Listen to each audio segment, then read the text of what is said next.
Hello दोस्तों, मैं Manish Kumar JMS 94 channel में आप सभी का स्वागत है। आज आपके लिए टॉपिक लेकर आया हूं जिसका नाम है परिवार में नारी का स्थान अत्यंत गरिमामय। यानी परिवार में जो है महिला का स्थान सर्वोच्च स्थान दिया गया है। यानी और देना भी चाहिए, जिससे जो है हमारा परिवार सुखी संपन्न परिवार यानी आगे बढ़ता रहे।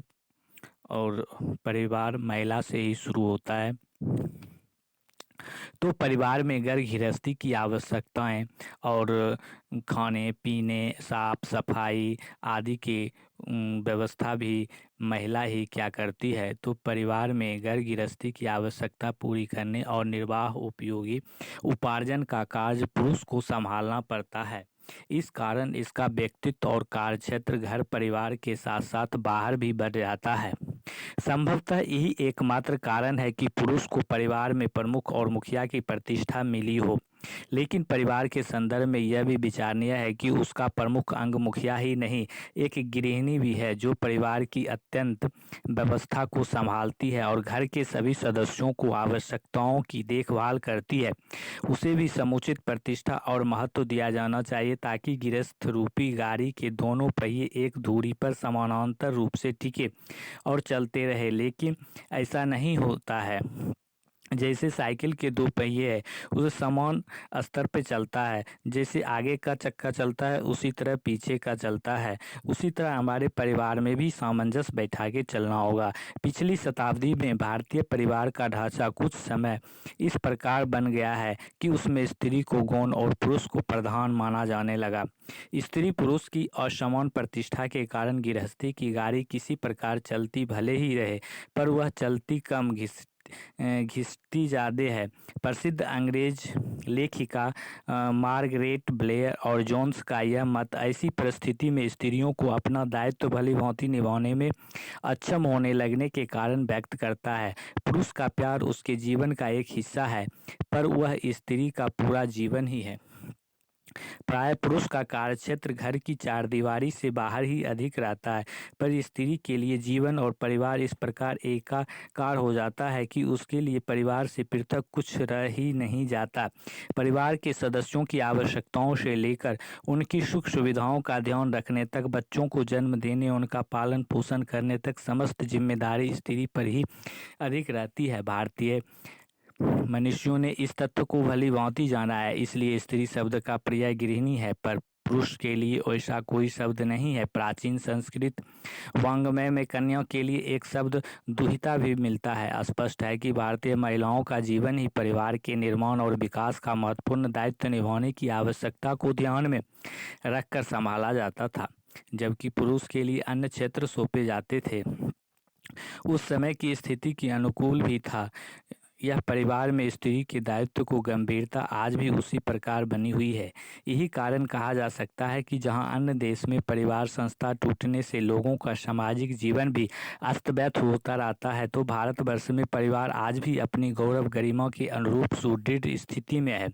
इस स्थिति का श्रेय स्त्रियों को गृहिणियों को ही दिया जाना चाहिए, पर पुरुष के अहम ने वहाँ भी अपनी मान्यता का सिक्का स्त्री के अस्तित्व पर लगा ही दिया। जबकि पुरुष परिवार की एक ही आवश्यकता पूरा करता है, परंपरागत रूप से स्त्रियों पर एक ही दायित्व नहीं डाला गया। हालांकि आज के समय में तो कई पढ़ी लिखी महिलाएं और मजदूर स्त्री भी परिवार की आर्थिक आवश्यकता पूरी करने में सक्रिय सहयोग देती है, लेकिन फिर भी पुरुष प्रधान समाज में अपने अहम को ही प्रमुखता देकर पुरुष के सारा सम्मान सारी प्रतिष्ठा स्वयं ही हथिया ली है, तथा नारी ने के लिए छोड़ दिया दासी का सेविका का स्थान, जिसके बदले में उसे कोई अधिकार देने के स्थान पर मन में यह बात बिठा दी गई कि पुरुष के बिना उसका जीवन तिल भर भी आगे नहीं बढ़ सकता। पुरुष के इस उपकार के लिए उसे कृतज्ञ होना चाहिए।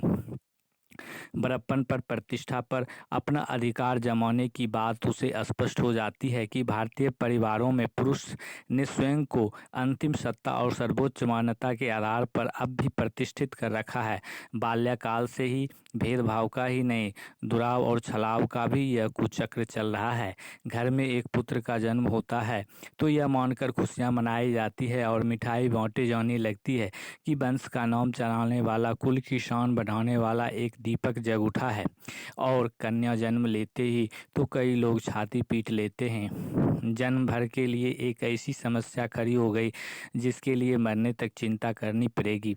उसकी योग्यता पढ़ाने लिखाने और जीवन के लिए आवश्यक विषयों का ज्ञान प्राप्त करने में नहीं, घरेलू कामकाजों में दक्ष बनाने के रूप में आंकी जाती है। कुछ अर्थों में इतना सब होता है तो भी खास नहीं थी। प्रश्न तो अब तब ज्वलंत रूप से उठ खड़ा हो जाता है जब घरेलू कामकाजों का अर्थ केवल खाना बनाने, कपड़े साफ करने, बर्तन मांजने तक ही सीमित कर दिया जाता है। इस आधार पर भी कन्या और पुत्र के लिए सुविधाएं देने, मूल्यांकन करने में भेदभाव बढ़ता जाता है। लड़की को तो पराया धन है तथा उसे पढ़ाने लिखाने से क्या आवश्यकता, उसे अच्छा लिखाने, पिलाने, पहनाने, ओढ़ाने की भी लाड क्यों दिया जाए? आखिर उसे तो पराये घर ही जाना है। जबकि असली बात यह है कि कन्या भी अंतिम समय की साथी होती है और पुत्र भी। आज के समय में बदलते संदर्भों में, युग में बुद्ध अभिभावक अपने संतानों द्वारा की गई उपेक्षा, अवहेलना को भी देख रहे हैं। तो दोस्तों, वीडियो पसंद आया होगा तो लाइक, शेयर एंड सब्सक्राइब करें इस JMS 94 चैनल को। पराय धन और दूसरे घर की शोभा के रूप में भी उसकी प्रतिष्ठा बन जाती है। यह स्थान सुरक्षित हो जाए तो कुछ संतोष किया जा सकता था। लड़कियां बहू बनकर ससुराल जाती है तो उस घर के पुरुष सदस्यों को लेकर महिलाएं तक स्वाभाविक आत्मीयता नहीं बरत पाती। रोटी कपड़े के बदले में एक सस्ती दासी मिल गई है तो जीवन भर उसकी चाकरी करेगी। परिवार के अन्य लोगों ने भी स्व अभिभावक रूप से बहू के आगमन को लेते ही हैं और स्वयं पति भी उसे स्वाभाविक रूप से कहाँ ग्रहण कर पाता है। पिछले कुछ वर्षों में काफ़ी स्थितियां बदली हैं, फिर भी नारी की गरिमा के अनुरूप उसे सम्मान दिलाने का प्रयास हमें करना ही चाहिए। धन्यवाद दोस्तों।